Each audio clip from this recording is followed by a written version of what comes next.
Fala galera, aqui é o Romualdo do canal TV Porreta e nós estamos em mais um quadro do Túnel do Tempo, aquele quadro especial para poder relembrar aqueles filmes que fizeram parte da minha e da sua infância. E hoje a gente vai falar de um filme que muita gente viu em VHS, que é King, o Rei Urso Polar. E é isso mesmo que você ouviu. Você quer saber um pouquinho mais sobre esse filme? Então você já sabe como funciona por aqui. Espera um pouquinho, que depois da vinheta eu já volto.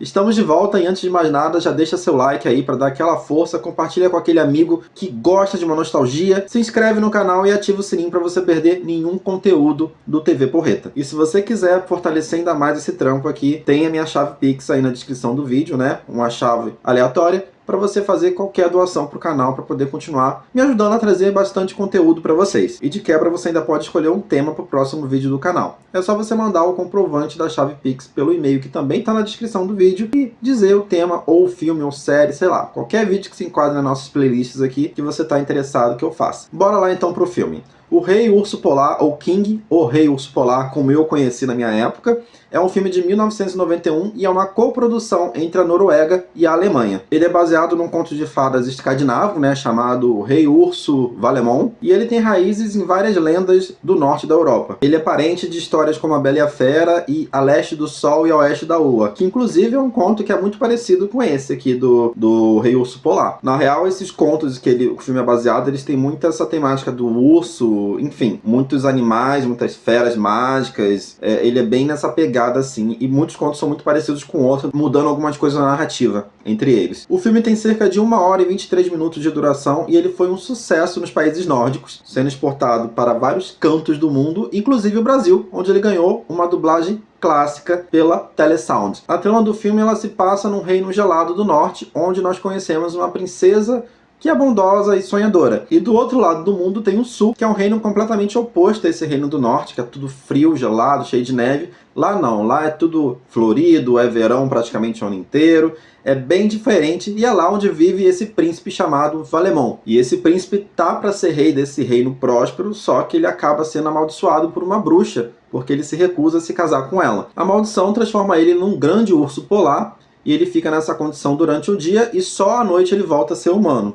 Claro que com a condição de que ninguém pode olhar ele na sua forma humana, senão ele se torna escravo da bruxa para sempre. Claro que toda maldição tem seu ponto fraco e pode ser quebrada, né?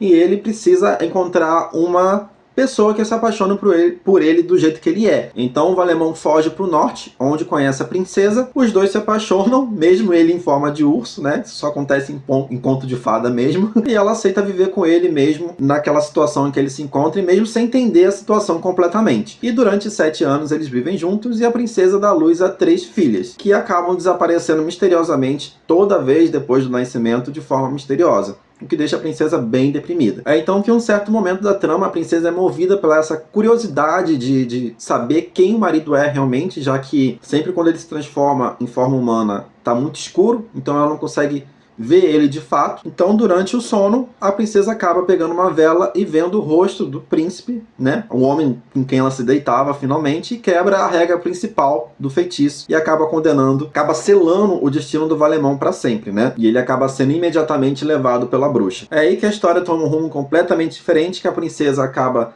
tendo que resgatar o príncipe, e ao longo do caminho, obviamente, ela recebe ajuda de uma figura misteriosa, que eu não vou falar quem é, para não estragar o plot da principal da história aqui, mas ela recebe ajuda dessas figuras sábias que lhe dão 3 objetos mágicos, que vão ser cruciais para ela conseguir terminar essa missão. A trama, gente, ela é uma grande metáfora sobre o amor, a paciência, a persistência e a superação dos próprios medos. Agora vamos mergulhar um pouquinho nos personagens principais. Para mim, a princesa protagonista é a alma do filme. Ela começa como uma jovem bem inocente, né, bem iludida, né? Ela se apaixona eu ia falar um palavrão aqui, mas por um urso. Ela me lembra muito a Anna do... Meu Deus do céu, esqueci o nome do filme, Frozen, né? A Elsa falando, você não vai se apaixonar pro primeiro cara que você conhece. E essa princesa é bem isso mesmo, ela se apaixona por um urso que falou pra ela que era um urso falante, que fala pra ela que é um príncipe transformado, amaldiçoado, falando, não, beleza, eu te amo, vamos lá, vamos se casar e é isso aí.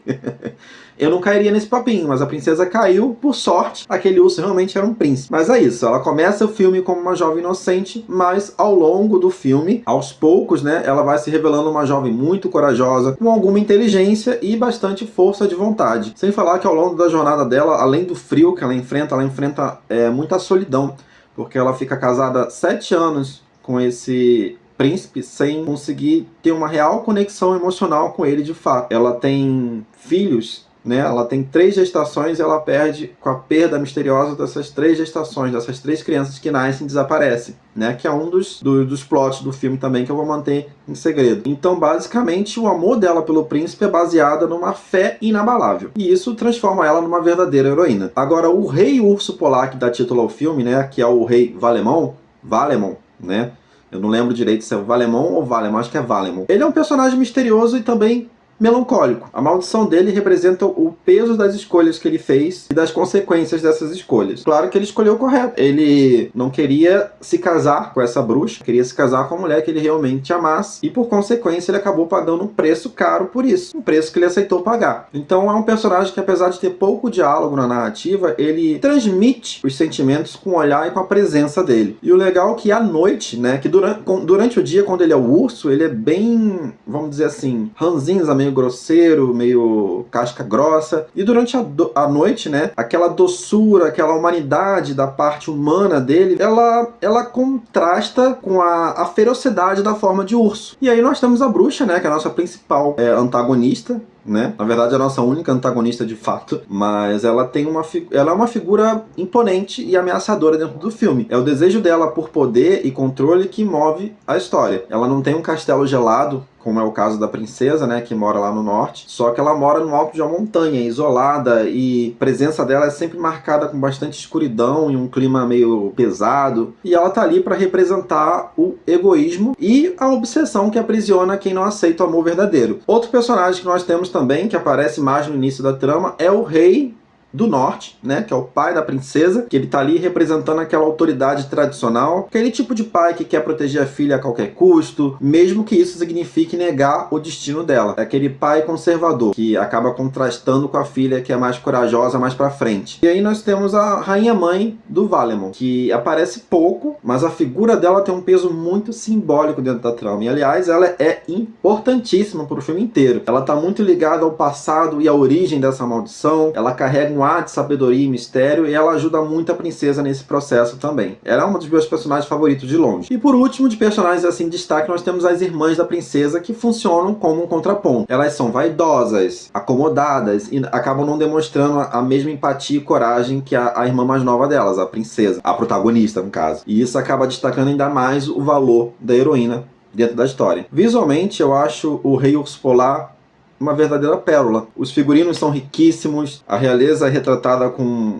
vestimentas mais pesadas, bem ornamentadas, com peles ou tecidos grossos, típicos do frio, né? No caso dos nortistas. O próprio figurino da princesa passa por mudanças durante a narrativa, né? Que vai do luxuoso ao simples, ao tático, ao funcional. A direção de arte, eu acho que é a coisa que eu mais gosto nesse filme, eu acho muito poética. São cenários naturais da Noruega, gente. São aquelas florestas cobertas de neve, montanhas geladas, rios congelados, ambientes naturais que acabam criando um cenário mágico sem exageros. Tudo parece real e mítico ao mesmo tempo. Os efeitos práticos são o charme do filme. O Urso Polar, ele é feito através de fantasia, e é uma fantasia bem convincente, né, pra época, então o filme envelheceu até bem nesse aspecto, mesmo que hoje pra gente pareça simples, na época era uma coisa bem impressionante. E as transições de cenas com elementos mágicos, eles são feitos com truques de câmera e truques de iluminação, que dá um ar ar artesanal assim muito especial. Eu sou louco por essas coisas de filmes antigos, né? Porque coisas que hoje em dia a gente faria tudo em computação gráfica, seria mais fácil. Antigamente teria todo um jogo de câmera para você fazer certos efeitos, e nesse filme tem muito disso, né? Por exemplo, acho que não seria spoiler contar isso, né? No filme tem uma tesoura mágica que a princesa usa e ela pode cortar qualquer vestido. Ela corta uma roupa, um tecido, e as coisas vão se costurando e vão montando uma roupa ali. Aquilo ali é um efeito reverso. Ela tá picotando aquela roupa,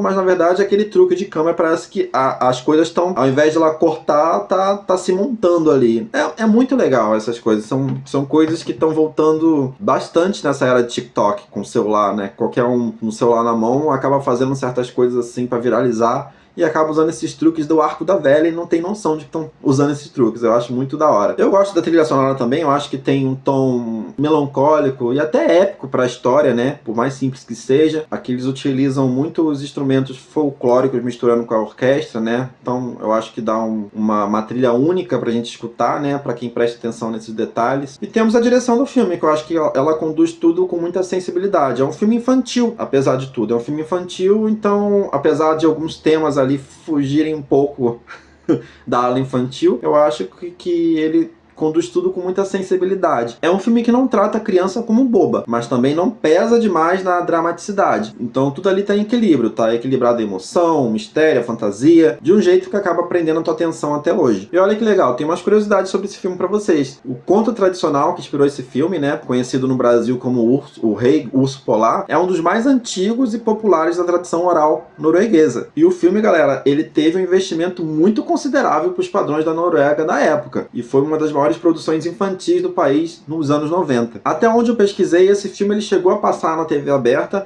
mas foi no VHS que ele ganhou notoriedade das crianças aqui no Brasil. E é onde a dublagem brasileira é lembrada com aquele carinho até hoje. Eu mesmo conheci esse filme através do VHS, na locadora. Eu achei a capa linda, né? Que é a mesma capa que vocês estão vendo no pôster aí. Aluguei e adorei o filme, na época, quando eu era criança. E como eu tinha mencionado anteriormente, né, esse filme, ele foi filmado em locações reais, o que deu um charme a mais para essa produção. É uma autenticidade visual que é difícil encontrar em produções infantis hoje em dia. Hoje em dia, filme infantil de fantasia é carregadíssimo no CGI. No cenário, então, nem se fala.